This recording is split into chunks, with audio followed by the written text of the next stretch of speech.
Siberia holds secrets that could change our understanding of the world. From the mysterious Tunguska event to modern observations by pilots and cosmonauts, this region has become the epicenter of anomalous phenomena on a planetary scale. Today, we will uncover classified KGB documents, examine eyewitness accounts, and analyze scientific hypotheses about what is really happening in the Siberian wilderness.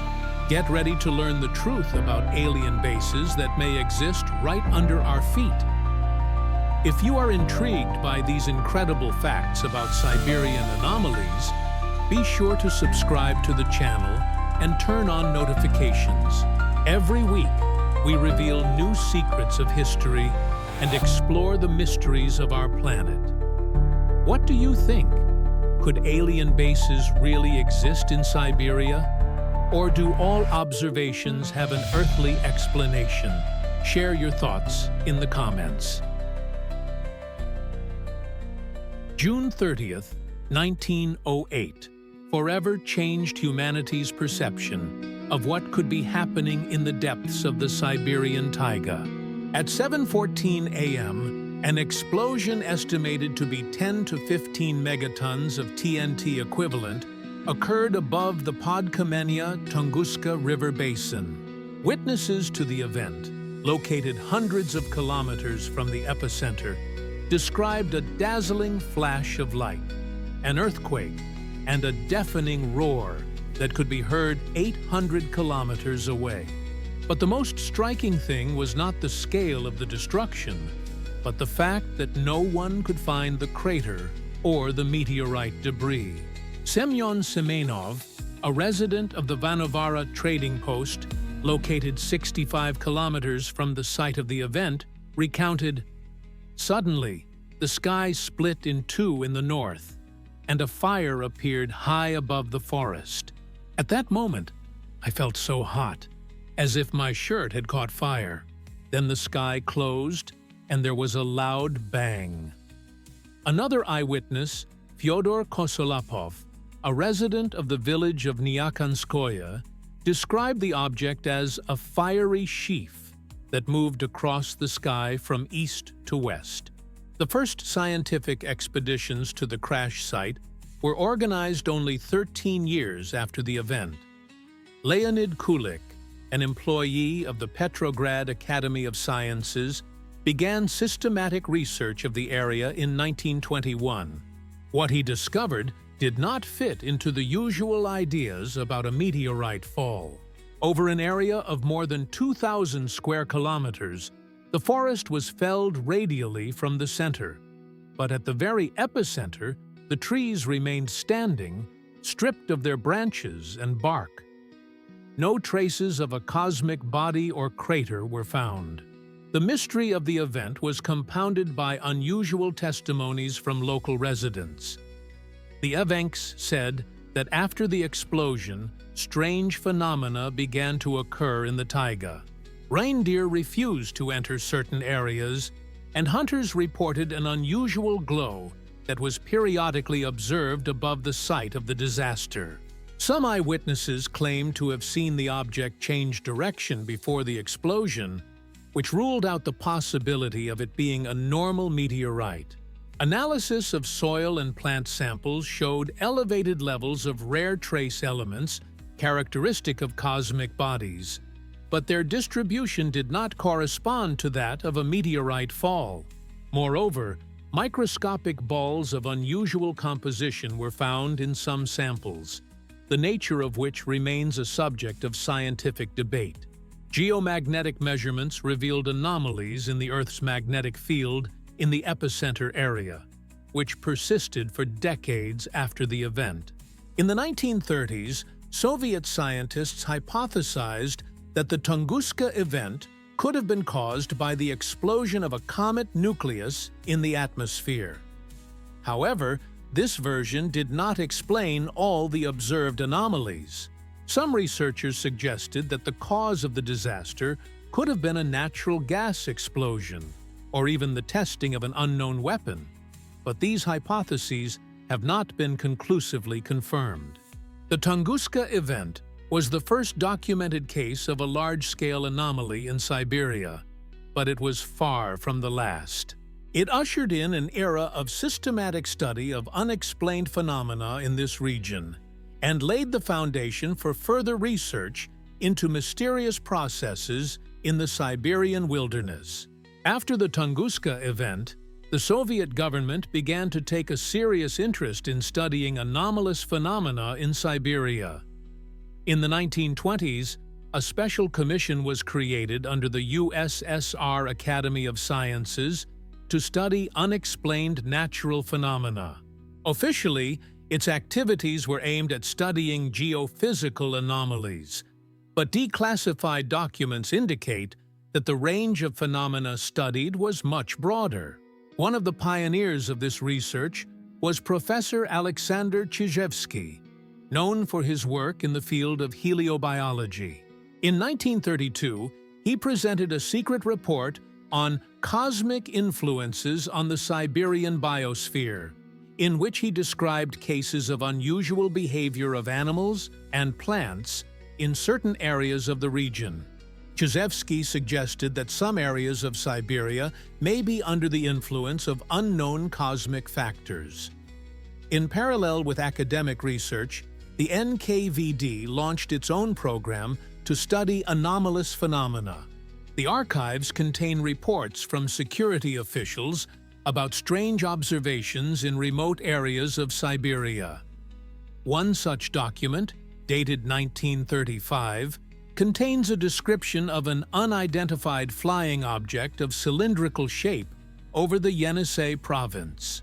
The event was witnessed by members of a geological expedition who described the object as a metal cylinder about 100 meters long, moving silently against the wind. Of particular interest are the materials from Professor Vladimir Obruchev's expedition to the eastern Sayan Mountains in 1937. The official purpose of the expedition was to study permafrost, but Obruchev's personal diary contains entries about unusual magnetic anomalies and strange glow in underground cavities. The geologist noted that compasses in some areas showed incorrect directions, and the expedition's radio equipment periodically malfunctioned for no apparent reason. Interest in Siberian anomalies intensified after reports were received from polar aviation pilots. Pilots flying over the northern regions of Siberia regularly reported encounters with unidentified objects. In 1939, Flight Commander Vasily Molokov submitted an official report on the observation of a disc-shaped object moving at a speed exceeding the capabilities of existing aircraft. Similar reports came from other pilots flying in the Novaya Zemlya and Severnaya Zemlya regions. In the pre-war years, a secret laboratory was established in Novosibirsk to analyze unusual finds discovered in Siberia. The laboratory was headed by physicist Sergei Vavilov, who later became president of the USSR Academy of Sciences. The laboratory's reports mentioned samples of unknown alloys and artifacts of unexplained origin found in various parts of Siberia. Unfortunately, most of the laboratory's materials were evacuated during the war and subsequently lost. The war temporarily halted systematic research into anomalous phenomena, but did not stop reports of strange observations. Military pilots flying combat missions over the Siberian expanses continued to record encounters with unidentified objects, which forced the Soviet command to take this problem seriously. In the post-war years, interest in anomalous phenomena in Siberia increased significantly, especially after systematic reports began to arrive from geologists and commercial hunters working in remote areas. These people, who spent months and sometimes years in the taiga, witnessed events that did not fit into the framework of ordinary natural phenomena. Geologist Vladimir Azaja, who worked as part of search parties in Chukotka in the 1950s, documented several cases of unidentified objects. His report for 1954 contains a description of a luminous disk with a diameter of about 30 meters, which hovered over the geological camp at an altitude of about 200 meters. The object was observed for 40 minutes, after which it rose rapidly and disappeared. All 14 members of the expedition confirmed this observation. A particularly large number of reports came from diamond mining areas in Yakutia. Workers at the Mirny mine repeatedly reported strange phenomena in the sky above the quarry. In 1957, engineer Nikolai Subotin recorded an incident in which a triangular object of dark gray color maneuvered over an industrial complex for 2 hours. The object made sharp turns and hovered, which ruled out the possibility of it belonging to any known aircraft of that time. Hunters and trappers from among the indigenous peoples of Siberia passed down stories from generation to generation about sky guests and their iron houses hidden deep in the taiga. Stepan Amosov, an evenk from the village of Tura, recounted how in 1948 he discovered a hemispherical metal structure in the taiga, partially hidden under a layer of moss and fallen leaves. According to him, the surface of the object was smooth and cold even in the summer heat, and when touched, it emitted an unusual hum. Geophysicist Alexander Nevsky, who conducted magnetometric studies in the Norilsk area, discovered several anomalous zones where the readings of the instruments deviated significantly from the norm. In one of these zones, located 150 kilometers from the city, the magnetic field was so distorted that the compass showed a direction that differed from the true direction by 180 degrees. Attempts to find the source of the anomaly were unsuccessful, but local residents reported periodic glow in the area. Curious evidence was left by Ivan Sandomiersky, head of a geological expedition working in the Lena River Basin in 1959.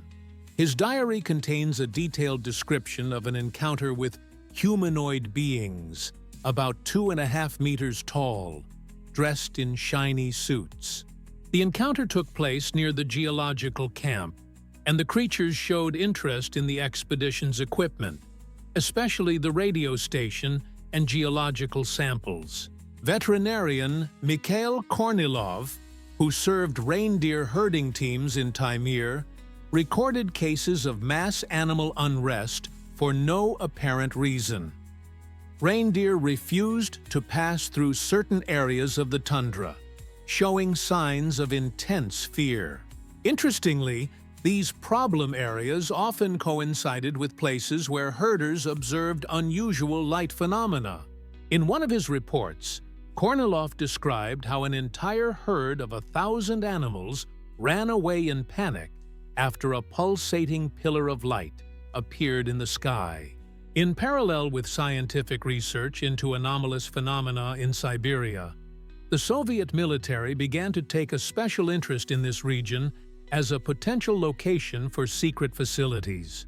The Kapustin Yar test site in the Astrakhan region had been used for testing rocket technology since the late 1940s, but few people knew about the existence of branches of this secret center in various parts of Siberia.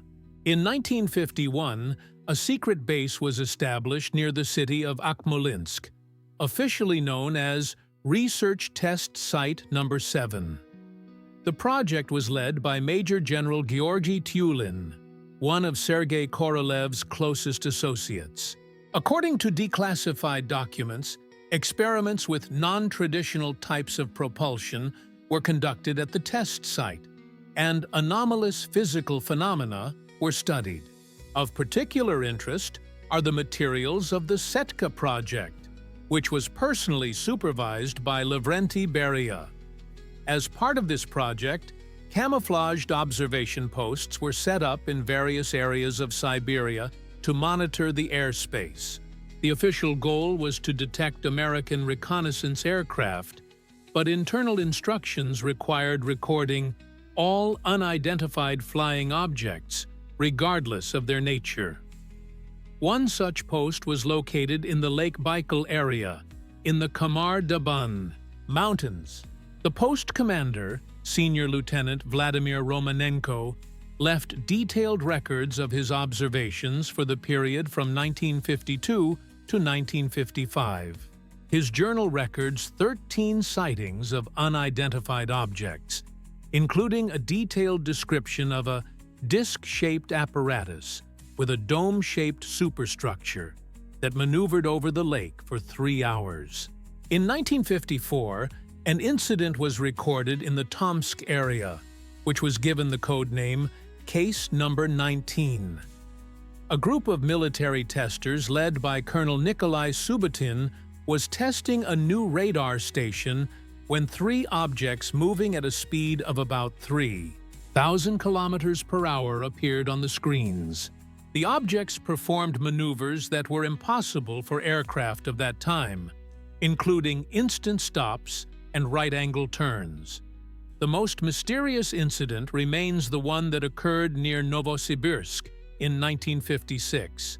The crew of a MiG-17 fighter jet, commanded by Major Alexander Groshin, received an order to intercept an unidentified object. The pilot described the target as a metal disc about 50 meters in diameter with a bright glow around its perimeter. When attempting to approach, the object demonstrated phenomenal maneuverability, easily evading pursuit. After 15 minutes of pursuit, the object simply disappeared, leaving no trace on the radars. Documents indicate that by the end of the 1950s, there was a whole network of classified facilities in Siberia, officially intended for various military and scientific purposes. However, many of them were engaged in the study of anomalous phenomena and attempts to create technologies based on unknown physical principles. The results of this research remain classified to this day, but indirect evidence suggests that Soviet scientists achieved some success in understanding the nature of the observed phenomena. The Krasnoyarsk territory, with its vast territories and inaccessible areas, became one of the most active centers of anomalous phenomena in Siberia. Since the 1960s, there have been numerous reports of unidentified objects, as well as physical anomalies that still have no scientific explanation. The first serious studies of the anomalous zone in the Krasnoyarsk region began after the incident of 1962. A group of tourists led by instructor Vladimir Melnikov was hiking in the foothills of the eastern Sayan Mountains when the expedition members witnessed an unusual phenomenon. According to them, in the area of Mount Krishnaya, they observed a giant glowing dome that slowly rose from behind the mountain range. The tourists estimated the object to be 300 to 400 meters in diameter. Intrigued by this report, Krasnoyarsk scientists organized a comprehensive expedition to the area. The research was led by Vladimir Levshin, Doctor of Physical and Mathematical Sciences from the Siberian branch of the Academy of Sciences. The results of the expedition were astonishing. Numerous geophysical anomalies were discovered within a radius of 15 kilometers from Mount Krishnaya. Magnetometric measurements showed the presence of strong magnetic disturbances that did not correspond to the geological structure of the area. At some points, the magnetic declination deviated from the norm by 20 to 30 degrees. Gravimetric studies revealed areas with abnormally low density of underground rocks, which could indicate the presence of extensive voids at a depth of several hundred meters. The results of radiometric measurements were particularly interesting. In the central part of the anomalous zone, the radiation level was 2 to 3 times higher than the background values. but the nature of the radiation did not correspond to known radioactive elements. Spectral analysis showed the presence of isotopes that do not occur in nature in such concentrations.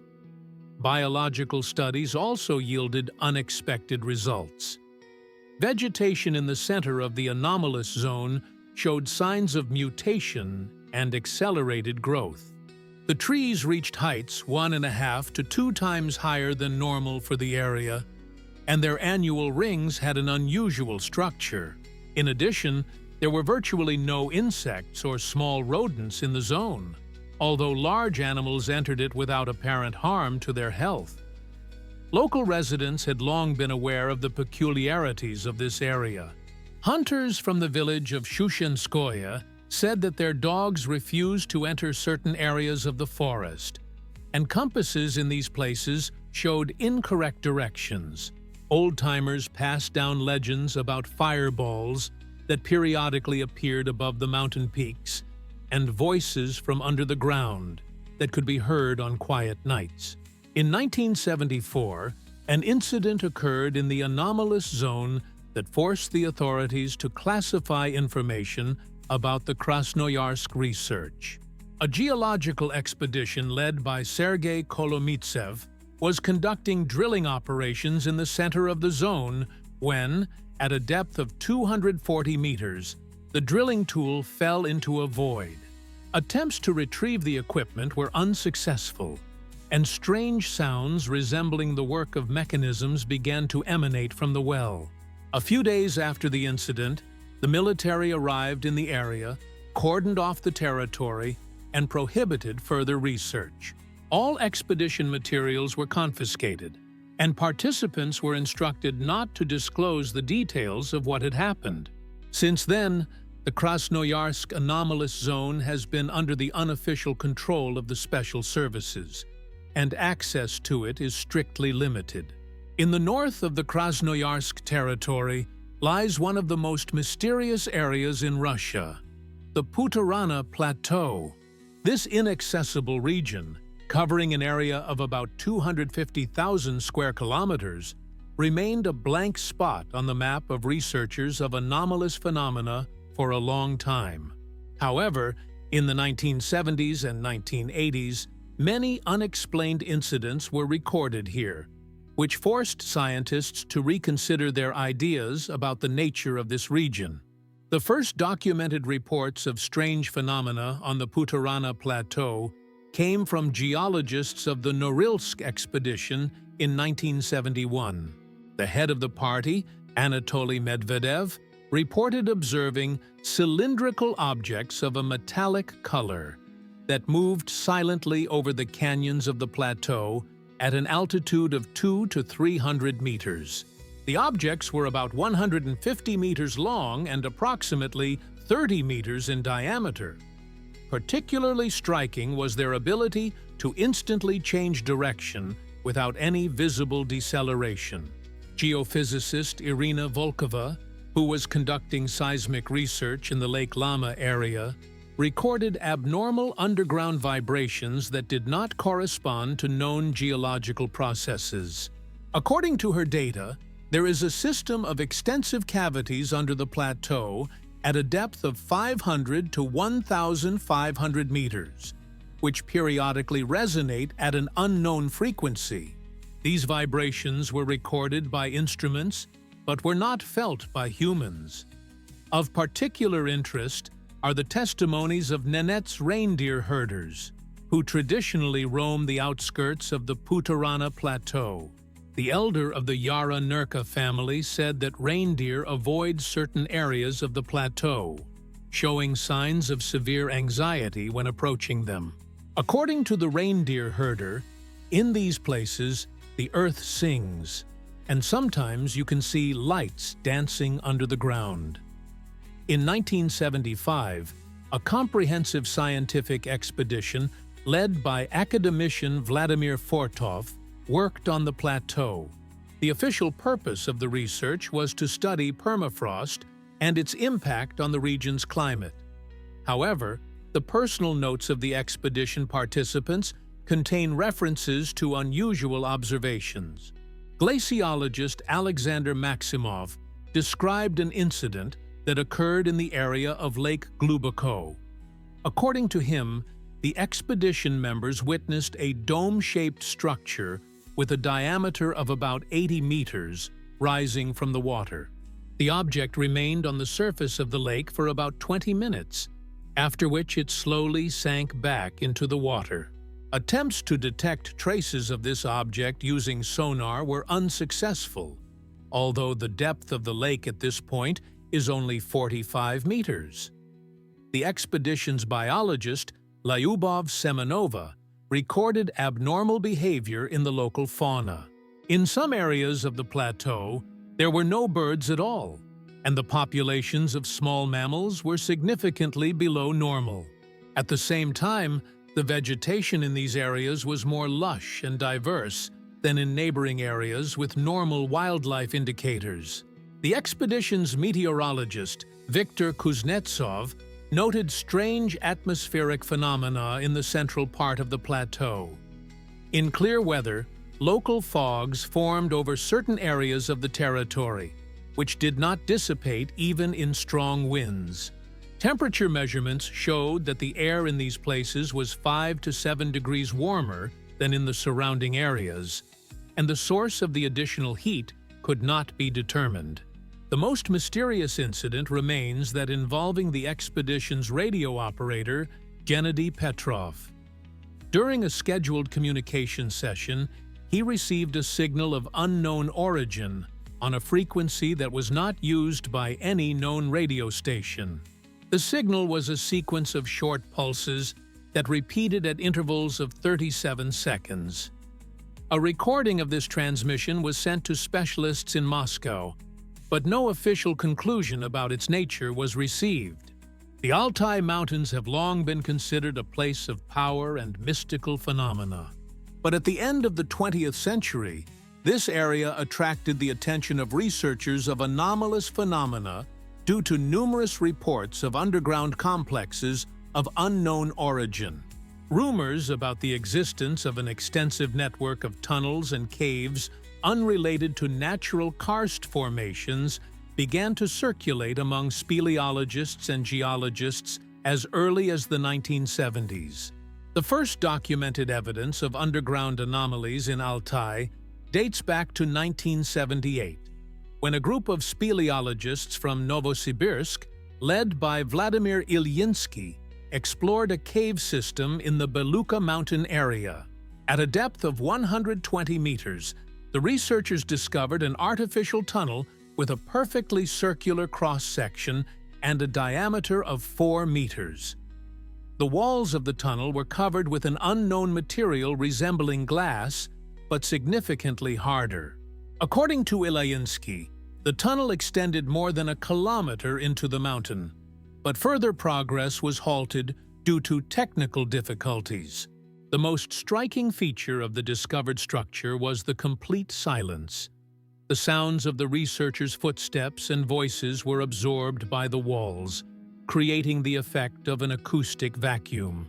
In addition, the temperature inside the tunnel was maintained at a constant 18 degrees Celsius, regardless of external conditions. Geologist Sergei Balabanov, who conducted independent research in the Ukok region in 1980, came across similar structures. While drilling exploratory wells, his team fell into voids several times, which were clearly not natural formations. Analysis of samples showed the presence of alloys not found in nature, as well as traces of processing, indicating the use of high-temperature technologies. Archaeologist Vyacheslav Molodin was particularly active in studying the Altai underground. During excavations of ancient burial mounds on the Ukok Plateau, he repeatedly discovered entrances to underground structures that did not correspond to the known archaeological cultures of the region. One such entrance, found in 1983, led to a system of tunnels with a total length of more than 5 kilometers. The internal layout of the discovered complex was striking in its sophistication. The main corridors were 6 meters wide and 4 meters high, with side branches leading to round halls with a diameter of up to 15 meters. The walls of all the rooms were covered with the same glass-like material that Ilyinsky had observed. The most mysterious element of the structure were the vertical shafts leading to unknown depths. The local Altai people had long known about the existence of an underground world in their mountains. Altan I, a shaman of the Kipchak clan, said that his ancestors descended into the lower world through special entrances known only to the initiated. According to him, the underground dwellings are home to guardians of ancient wisdom, who occasionally come to the surface to observe what is happening in the upper world. In 1985, an incident occurred that forced the authorities to classify information about underground research in Altai. A group of tourists from Barnaul, who were hiking in the Katun Ridge area, disappeared for 5 days. When search parties found them, the tourists were in a state of deep shock and could not coherently explain where they had been. The only thing that could be ascertained was that they had spent time in a large underground city where they met people in glowing suits. After this incident, access to the most interesting underground sites in Altai was restricted. Research continued, but under the strict control of special services. The results of this work are still classified, but indirect evidence suggests that the Altai underground system may be part of a larger network of similar structures located in various regions of Siberia. Modern attempts to explore the Altai underground using the latest equipment have yielded stunning results. Ground-penetrating radar scanning has revealed the presence of cavities at depths of up to 500 meters, whose geometric regularity rules out natural origins. Moreover, some of these structures show signs of activity, which may indicate their modern use. Military pilots who patrolled the airspace over Siberia during the Cold War left numerous accounts of encounters with unidentified objects. These professional observers, who had undergone rigorous selection and were highly qualified, could not be suspected of a tendency to fantasize or inaccuracy in describing what they saw. Their testimony is particularly valuable for understanding the scale of anomalous phenomena in the Siberian region. Colonel Alexander Akimov, who served in the Air Defense Regiment in Krasnoyarsk 26, recorded the first serious case of contact with a UFO in 1964. During a routine patrol at an altitude of 10,000 meters, his radar detected a target moving at a speed of 4,000 kilometers per hour. When attempting to make visual contact, Akimov saw a silver disk with a diameter of about 70 meters, which performed maneuvers impossible for any known aircraft. The pilot was particularly struck by the object's ability to instantly change its altitude. It rose from 5 to 15,000 meters in literally seconds, Akimov recalled. At the same time, no engine noise was heard, and the radar signal appeared and disappeared for no apparent reason. The interception attempt lasted 23 minutes, after which the object simply vanished into thin air. Squadron Commander Major Viktor Sokolov witnessed a group UFO sighting over Novaya Zemlya in 1967. During training exercises, 4 MiG-21 fighters simultaneously recorded the appearance of 5 disc-shaped objects that lined up in formation and began to accompany the aircraft. They flew in parallel at a distance of about a kilometer, Sokolov reported. When we tried to get closer, they increased the distance, maintaining their formation. The most dramatic incident occurred with Captain Yevgeny Gorelik over Norilsk in 1971. The pilot was performing a task to escort a transport aircraft when his Su-15 interceptor lost control after approaching an unidentified object. The instruments failed, the engine began to run intermittently, and radio communication was completely lost, Gorelick said. The object hovered right in front of my plane and emitted a bright, pulsating light. Only thanks to the pilot's professionalism was it possible to land the damaged plane at a reserve airfield. A technical commission found traces of exposure to a powerful electromagnetic field of unknown origin in the aircraft's electronic systems. Similar damage was recorded on several other aircraft after encounters with UFOs. Colonel Sergei Volkov, who commanded the airbase in Mirny, introduced a special procedure for documenting all cases of unidentified objects. Between 1972 and 1975, 27 such cases were recorded at the base. A distinctive feature of the Yakut observations was the high frequency of triangular objects that demonstrated the ability to take off and land vertically. Test pilot Major Alexander Fedorov was conducting tests of a new modification of an interceptor in the Lake Baikal area when he witnessed a unique phenomenon. An unidentified cylindrical object about 200 meters long slowly rose from the lake and hovered at an altitude of 3,000 meters. It was completely silent and left no contrail, Fyodorov reported. 10 minutes later, the object began to accelerate and disappeared over the horizon at a speed that my instruments could not measure.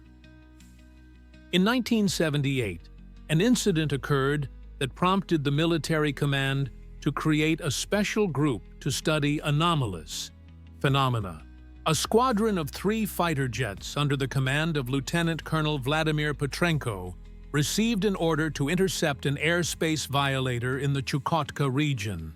However, instead of an enemy aircraft, the pilots discovered a huge triangular object the size of a football field. It hovered motionless at an altitude of 8,000 meters, Petrenko recalled.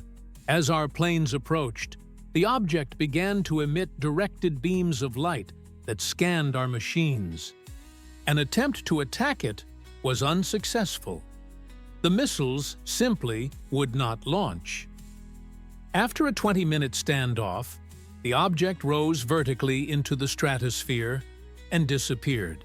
Analysis of the military pilot's testimony revealed several characteristic features of Siberian UFOs: the ability to change speed and direction abruptly, interference with aircraft electronic systems, silent movement, and unusual shapes. This data formed the basis of classified research, the results of which have not yet been made public. The 1980s were a period of intense research into anomalous phenomena in Siberia. Thanks to the relative liberalization of Soviet society and the emergence of independent research groups, the study of UFOs and other mysterious phenomena gained new momentum. Ufology enthusiasts formed informal organizations and conducted their own expeditions to remote areas of Siberia.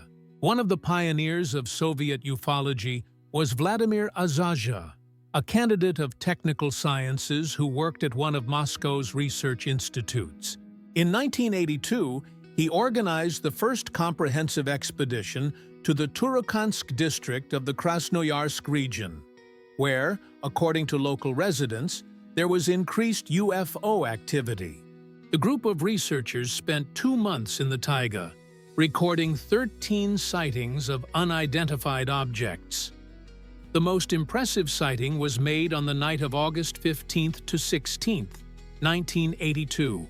A disc-shaped object with a diameter of about 100 meters appeared over the Turukhansk River, emitting a soft bluish light. The object slowly moved along the riverbed at a height of 200 meters, periodically stopping and sending narrow beams of light downwards. The observation lasted 47 minutes and was recorded on film. A member of the expedition, physicist Gennady Belimov, measured the magnetic field at the moment the object appeared. the magnetometer readings deviated sharply from the norm, and the compass needle began to rotate chaotically. The magnetic anomaly spread within a radius of about 3 kilometers from the object, Belimov noted in his report. After the UFO disappeared, the readings returned to normal. In 1984, the All-Union Ufological Association was created under the leadership of Felix Ziegel, a professor at the Moscow Aviation Institute. The association began systematically collecting data on UFO sightings throughout the country, with a particular focus on the Siberian region. During its first year of operation, more than 500 reports were collected from residents of Siberia. One of the active members of the association was Tomsk geophysicist Alexander Plakin. Between 1985 and 1987, he conducted a series of expeditions to Mountain Shoria and Kuznetsk Altai. Plakin developed an original method for finding UFO landing sites based on the analysis of geomagnetic anomalies and changes in vegetation. The results of Plakin's research were sensational. He discovered 17 sites of regular circular shape, where the vegetation showed signs of exposure to high temperatures and electromagnetic radiation. The diameter of these sites ranged from 10 to 30 meters, and in their centers, the soil was compressed with a force of several tons per square meter. The expedition's biologist, Nina Sokolova, conducted a detailed analysis of plant and soil samples from the anomalous sites. The research revealed the presence of isotopes that can only be formed under the influence of neutron radiation. In addition, microscopic metal particles of unusual composition were found in the samples, containing elements that are not characteristic of the region. In 1986, an incident occurred that drew the world's attention to the Siberian anomalies. A group of tourists from Leningrad, hiking in the Altai Mountains, was contacted by representatives of an extraterrestrial civilization. The group's leader, engineer Viktor Mokshin, described in detail the encounter with 3 humanoid beings about 2 meters tall, dressed in shiny suits. "They communicated with us telepathically," Mokshin said. "They conveyed information that they have been observing the development of human civilization for many millennia. They are particularly interested in Siberia as a region with unique energy characteristics." The contact lasted about 2 hours, after which the beings disappeared in a disc-shaped craft that took off vertically. The reliability of this report was confirmed by independent witnesses, geologists working in the same area. In addition, a circular area with characteristic traces of thermal impact was discovered at the site of the alleged landing of the alien spacecraft. This case became one of the most documented third-kind contacts in the history of Russian ufology. By the end of the 1980s, enthusiasts had created a detailed map of anomalous zones in Siberia. It turned out that the places where UFOs were most frequently observed formed a certain pattern, concentrating along large rivers and in areas of geological faults. This information formed the basis for further research and helped to identify possible reasons for the increased activity of unidentified objects in the Siberian region. The 1990s brought a new wave of interest in the anomalous phenomena of Yakutia, the largest subject of the Russian Federation. The collapse of the Soviet Union and the ensuing openness of information allowed researchers to access previously classified materials and conduct more in-depth studies of the mysterious phenomena of this region. Reports of UFO sightings in diamond mining areas and along major rivers in Yakutia attracted particular attention. Geologist Nikolai Ermakov, who worked at various mines in Yakutia since 1989, witnessed many unexplained phenomena. According to his observations, the activity of unidentified objects increased sharply during periods of intensive mining operations. "It seemed as if someone was watching our activities," Ermakov said. "The objects appeared especially often above the quarries during blasting operations." One of the most documented cases occurred at the Akal mine in 1992. A shift team led by foreman Vasily Nikolaev observed a triangular object that maneuvered over the industrial complex for 3 hours. The object periodically hovered over various parts of the quarry, directing bright beams of light downward. Attempts to photograph the phenomenon were unsuccessful. The film was overexposed. Observations in the Lena River area are of particular interest. River Fleet Captain Alexander Borisov, who made regular trips on the Yakutsk-Tiksi route, recorded more than 30 encounters with unidentified objects. Most of the observations took place in the area of the Lena estuary, where the river flows into the Laptov Sea. The objects rose from the water or, conversely, submerged into it, Borisov described. They had various shapes, from classic discs to cigar-shaped devices up to 300 meters long. In 1994, an expedition of the Institute of Permafrost Studies of the Russian Academy of Sciences, led by Professor Peter Melnikov, conducted research on permafrost in the Verkhoyansk region. Unexpectedly, the scientists discovered anomalous areas where the soil temperature was significantly higher than normal.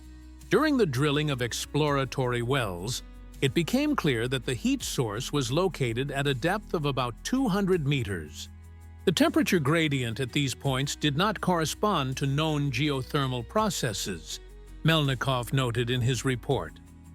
It seemed that the heat was coming from an artificial source. Attempts to reach the anomalous zone by drilling were abandoned after the drill bit encountered a solid obstacle of unknown nature at a depth of 180 meters. Ethnographer Gavril Xenofontov made a significant contribution to the study of the Yakut anomalies by collecting and systematizing Saka folk tales about heavenly guests. According to these legends, representatives of extraterrestrial civilizations have been visiting Yakutia since time immemorial, using underground and underwater bases for long stays on Earth. Lake Lebinkir, which is considered one of the entrances to the underground world, is particularly often mentioned in legends. Lake Lebinkir, located in the remote Oymyakon Ulus, has indeed attracted the attention of researchers with its unusual phenomena. Ichthyologist Vladimir Tverdokleb, who conducted research here in 1996, recorded abnormal fluctuations in water temperature. In some parts of the lake, the temperature reached plus 14 degrees, while the overall background temperature was around 0. The thermal map of the lake resembled a mosaic of hot and cold areas, Tverdokleb described. "We could not find any scientific explanation for this phenomenon." In addition, echolocation studies revealed the presence of large moving objects at a depth of more than 40 meters. Although the lake's ichthyofauna consists only of small fish species, in the late 1990s, satellite images of Yakutia revealed a number of regular geometric structures that have no natural explanation. Analysis of these images showed the presence of ring-shaped and triangular formations with diameters ranging from 500 meters to several kilometers. Attempts to survey these objects on the ground were hampered by their location in hard-to-reach areas, but the few expeditions that reached their destination confirmed the artificial origin of the structures. Modern research into the Yakut anomalies continues using the latest technologies.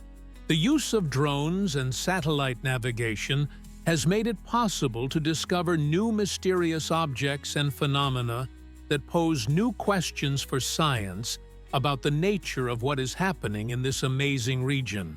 With the development of digital technologies in the early 21st century, new evidence of technological anomalies associated with UFO activity in Siberia began to emerge.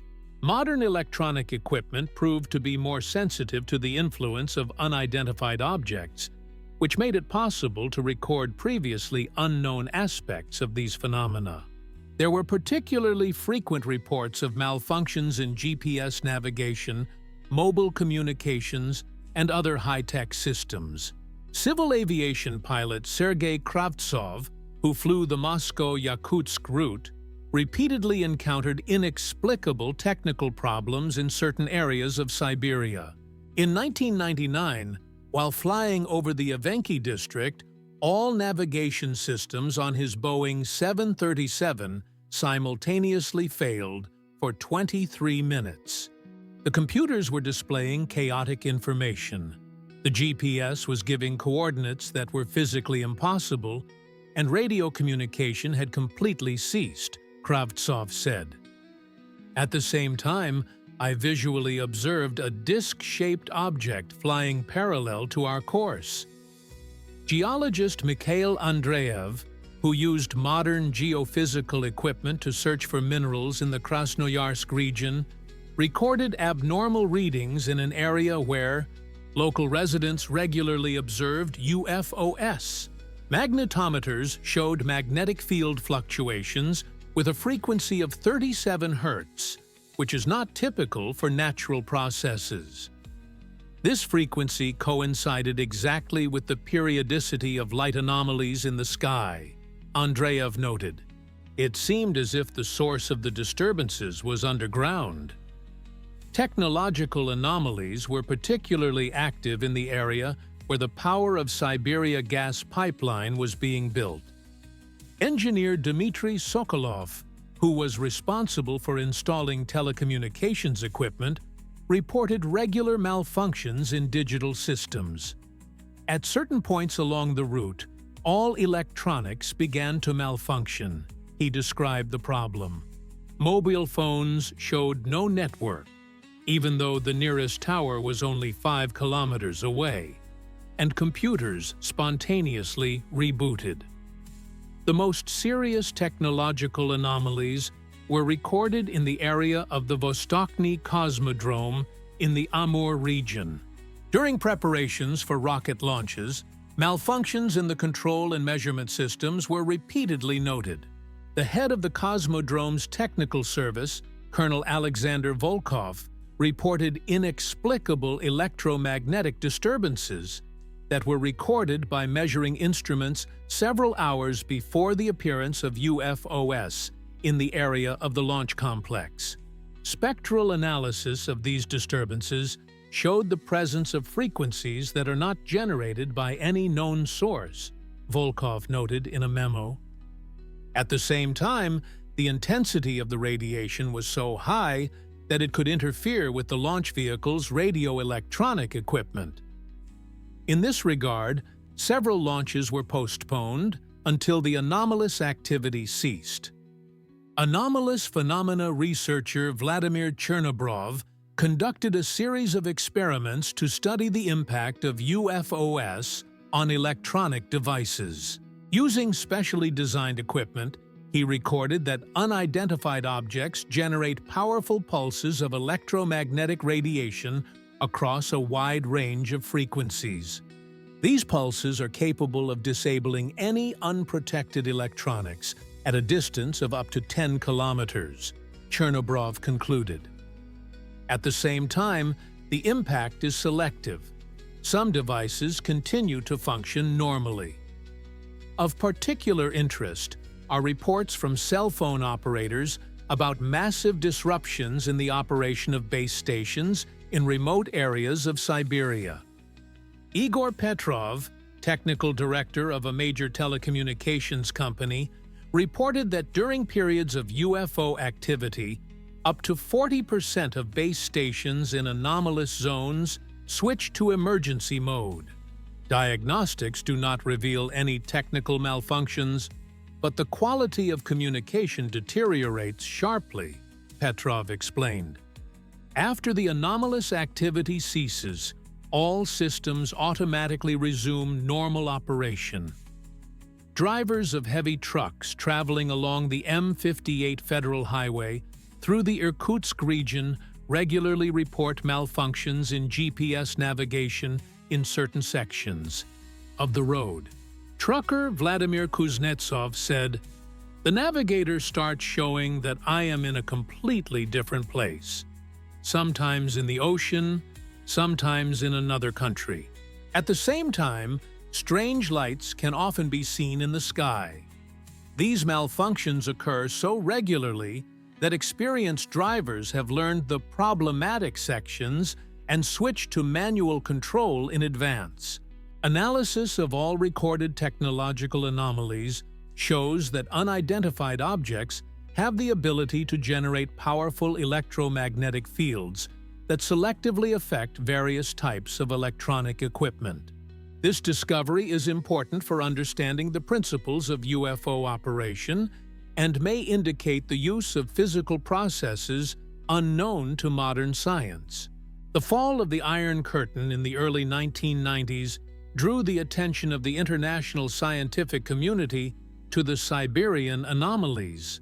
Foreign researchers were given the opportunity to study previously classified information and conduct their own expeditions to remote areas of Russia.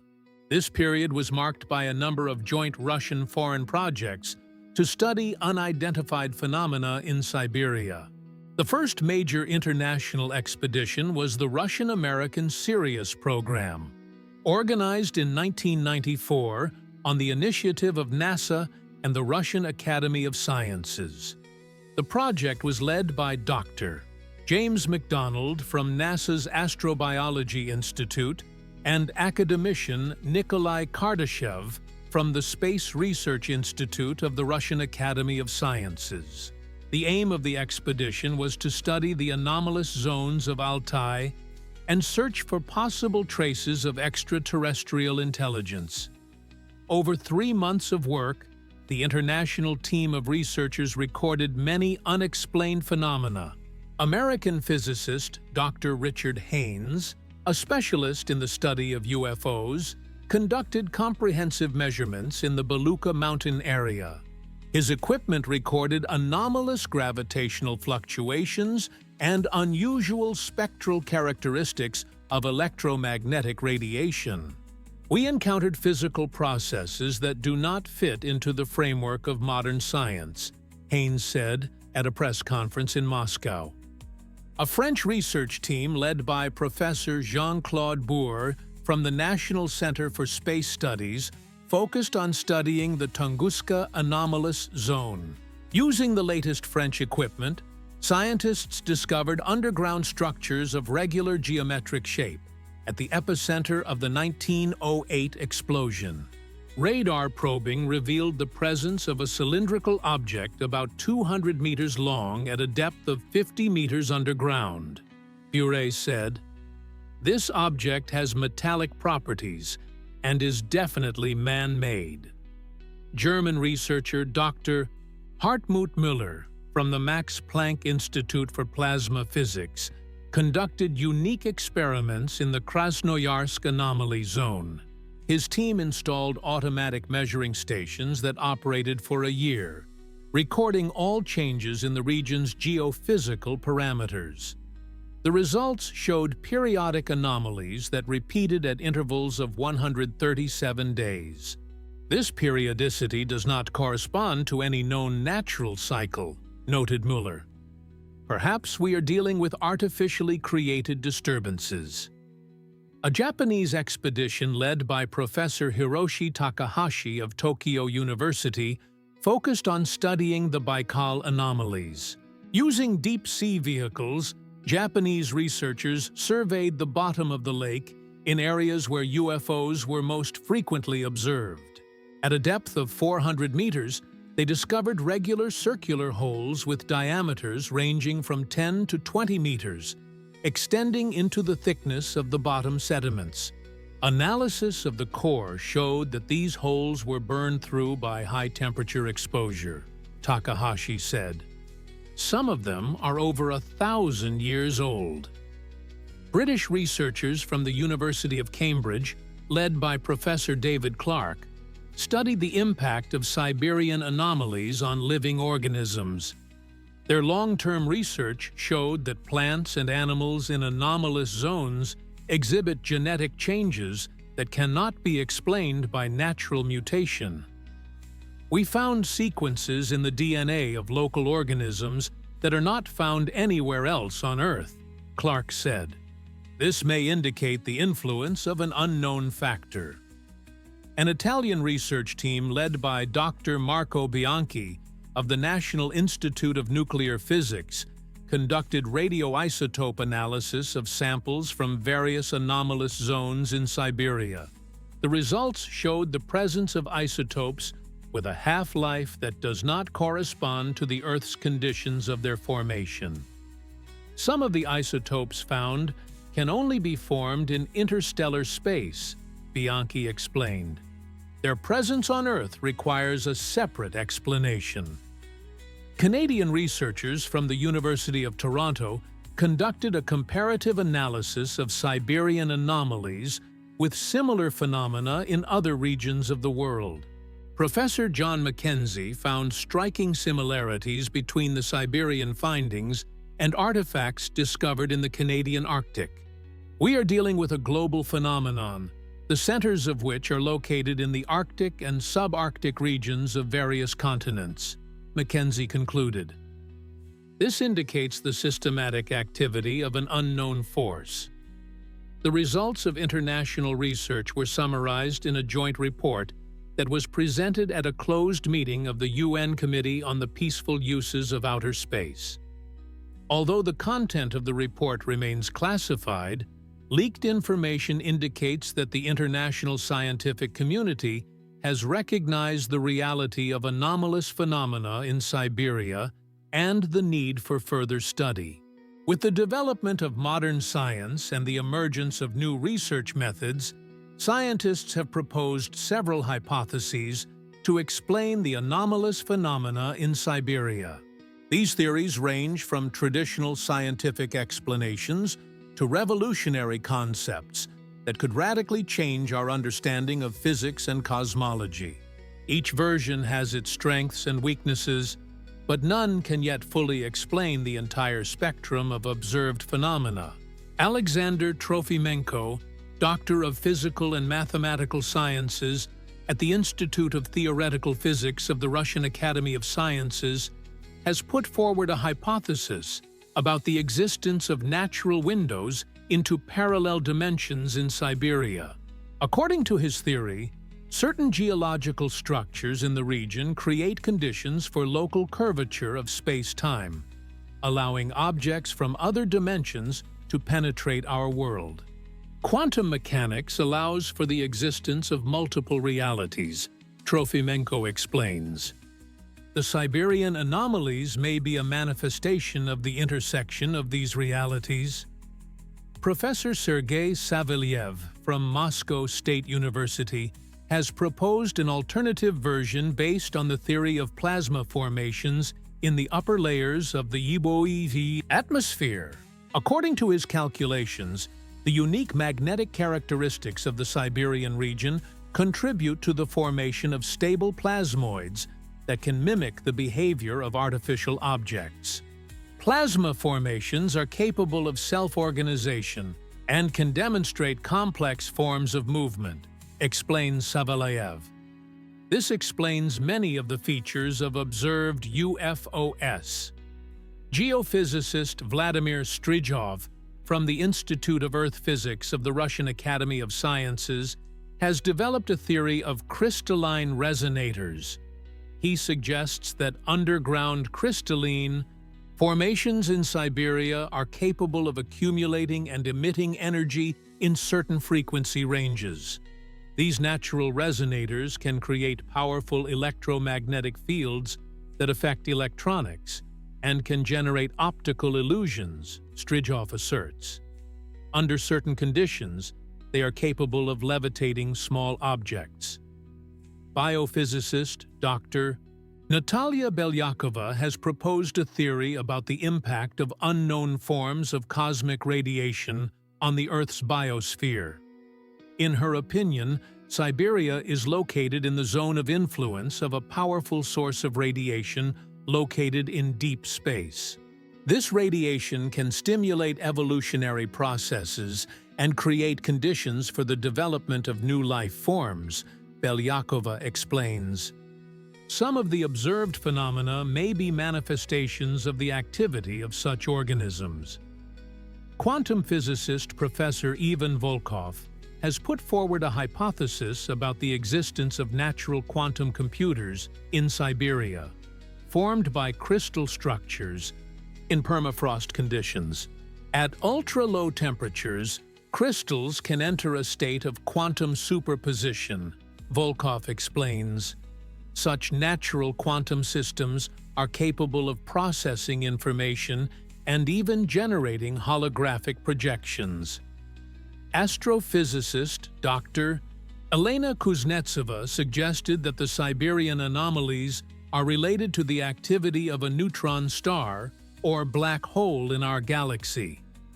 Gravitational waves from such objects can create local distortions of space-time on Earth, Kuznetsova explains.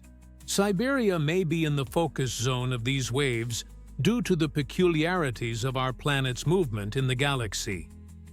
Paleontologist Professor Dmitry Rozhnov has proposed a theory that the remains of ancient, highly developed civilizations are preserved in the permafrost of Siberia. Perhaps millions of years ago, technologically advanced life forms existed on Earth, Rozhnov speculates. Their artifacts and even living organisms could have been preserved in cryogenic conditions and periodically activated when temperature conditions changed. Energy engineer Anatoly Petrov developed the theory of telluric generators, natural devices for converting geothermal energy into electromagnetic radiation. The unique geological structure of Siberia can create conditions for the formation of natural power plants of enormous power, Petrov asserts. These plants can operate cyclically, which explains the periodicity of anomalous phenomena. Cosmologist Professor Andrei Linde proposed the most radical hypothesis, linking the Siberian anomalies with the process of the birth of new universes. According to the theory of eternal inflation, new universes are constantly branching off from ours, Linde explains. Perhaps Siberia is one of the points where such cosmological processes occur, which creates the observed anomalies. Despite the variety of hypotheses proposed, none of them has received definitive scientific confirmation. Most researchers agree that further comprehensive research using the most modern methods and technologies is necessary to fully understand the nature of the Siberian anomalies. In recent decades, researchers' access to previously classified archives from the Soviet era has shed light on many mysterious episodes related to the study of anomalous phenomena in Siberia. The declassification of documents from the KGB, the Ministry of Defense, and various research institutes has revealed surprising details about secret programs to study UFOs and other unexplained phenomena. One of the most sensational discoveries was the discovery in the KGB archives of materials from Operation Blue Book, which was conducted from the 1960s to the 1980s. The program was led by State Security Colonel Ivan Serov, who personally reported the results of the research to the highest party leadership. According to declassified documents, more than 2,000 UFO sightings were recorded in the USSR as part of the operation, with more than half of them occurring in the Siberian region. Of particular interest are the materials of Case Number 13, which contains detailed reports on contacts with representatives of extraterrestrial civilizations. One of the documents, dated 1974, contains a transcript of a conversation with an extraterrestrial subject who was detained by KGB officers in the Novosibirsk region. The subject demonstrates a high level of intelligence and possesses information about technologies unknown to modern science, the report notes. He claims to represent a civilization that is observing the development of humanity in order to prevent its self-destruction. Documents from the System Project, which was personally supervised by Marshal Andrei Grechko, were found in the archives of the Ministry of Defense. The goal of the project was to develop means of countering UFOs and to create similar aircraft based on the study of the wreckage of crashed, unidentified objects. Between 1968 and 1978, 17 UFO fragments found in various regions of the USSR were studied, the project's final report states. Analysis of these fragments revealed the use of materials and technologies significantly ahead of Earth's level of development. Metallurgical analysis revealed alloys with unique properties, including the ability to change their molecular structure under the influence of electromagnetic fields. Attempts to reproduce these materials in laboratory conditions have not been successful, the documents state. Their creation requires technologies that humanity does not yet possess. Declassified materials from the Siberian branch of the USSR Academy of Sciences contain reports on secret expeditions to anomalous zones in the region.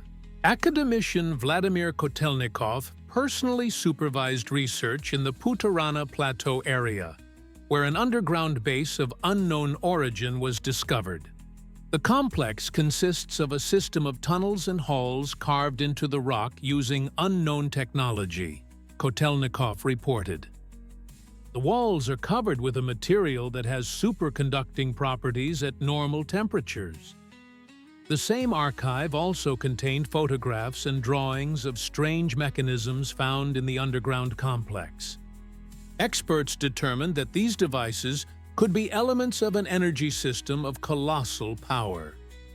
The principle of operation of these mechanisms is based on unknown physical laws, noted the expedition's leading physicist.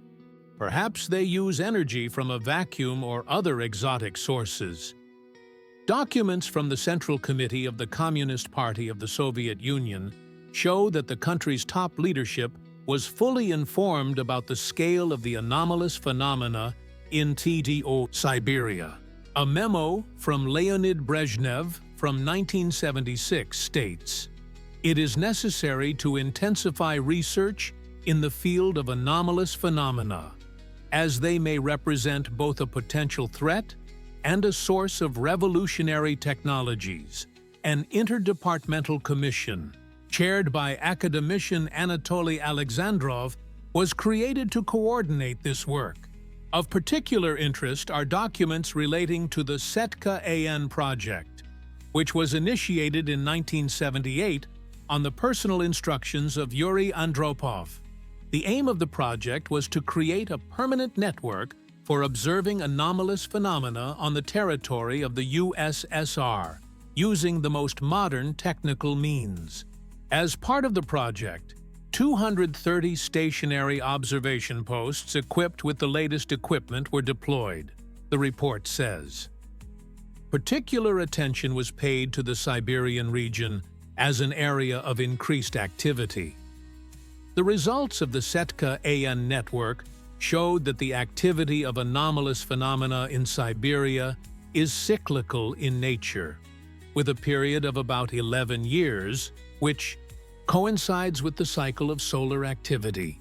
In addition, a connection was established between the appearance of UFOs and nuclear weapons tests, spacecraft launches, and other technological activities. It seems that unidentified objects are interested in our military and space activities, concluded KGB analysts. The declassification of these documents caused a wide resonance in the scientific community and the public. Many researchers found confirmation of their hypotheses, while skeptics were forced to acknowledge the reality of phenomena they had previously considered to be fiction. However, a significant portion of the archival materials remain classified, raising new questions about the extent of the state's interest in this issue. Currently, research into anomalous phenomena in Siberia continues using the most modern technologies and methods.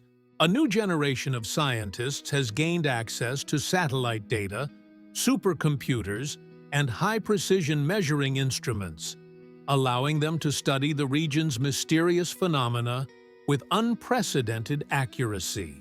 However, despite technological advances, many questions remain unanswered, and some discoveries pose even more complex challenges for researchers. The Russian space agency Roscosmos, in collaboration with the Space Research Institute of the Russian Academy of Sciences, is implementing the Siberia Monitoring Program, which provides for a comprehensive study of anomalous areas in the region using remote sensing satellites. Program Director, Dr. Sergei Zapolsky, reports receiving unique data confirming the artificial origin of many of the objects discovered. High-resolution satellite images show the presence of geometrically regular structures that periodically change their configuration, Zapolsky notes. This rules out their natural origin. Novosibirsk State University, led by Professor Vladimir Fortov, is conducting research using quantum sensors and new-generation gravitational detectors. These ultra-sensitive devices allow the registration of the slightest changes in the structure of space-time. We have recorded anomalous gravitational signals at several points in Siberia, Fortov reports. Their characteristics indicate the presence of objects with extremely high matter density.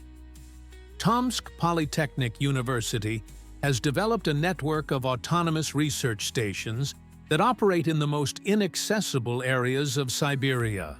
These stations are equipped with artificial intelligence and are capable of independently analyzing the surrounding environment, identifying anomalous phenomena. Over the past 3 years, the stations have recorded more than 400 cases of unexplained physical processes. Modern researchers are particularly interested in studying the impact of anomalous phenomena on quantum systems. Physicist Alexander Borisenko from the Institute of Nuclear Physics of the Siberian branch of the Russian Academy of Sciences has discovered that fundamental quantum laws are violated in anomalous zones. In these places, particles exhibit behavior that contradicts quantum mechanics, explains Borisenko.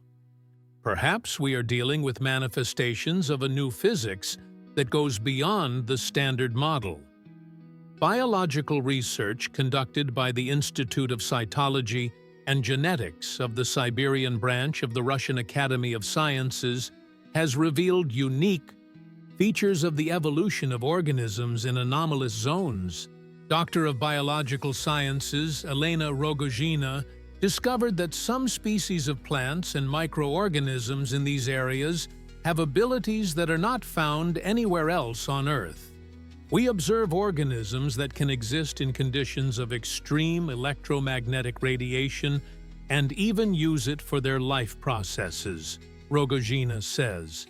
The international collaboration Siberia 21 has brought together scientists from 15 countries to study Siberian anomalies.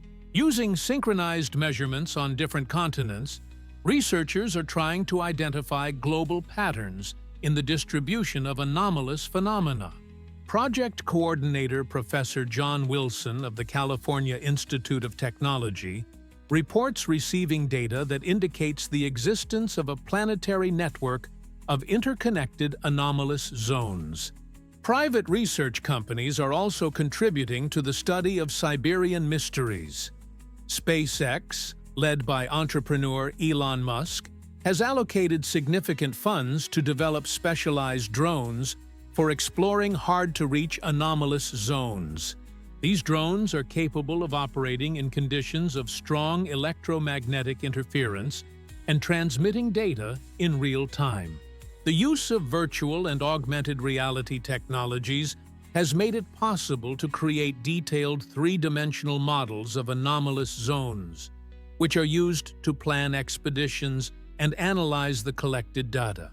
The company Virtual Reality Plus has developed software that allows researchers to immerse themselves in anomalous zones without exposing themselves to potential danger.